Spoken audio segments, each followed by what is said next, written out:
In this video, I'm going to show you how you can move a slide to the very end in Google Slides. There are two methods you can try. First, you can click and drag the slide to the very end of your presentation, like that. Now, this used to be the very first slide, but now it's becoming the last, which is the slide number 12.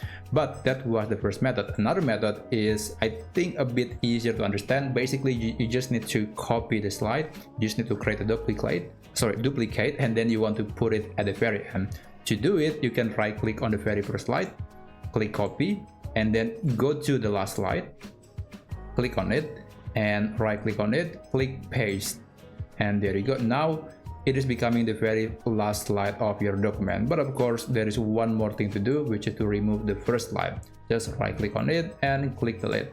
And now the very first slide has become the last slide of your document. So I hope you find this video helpful.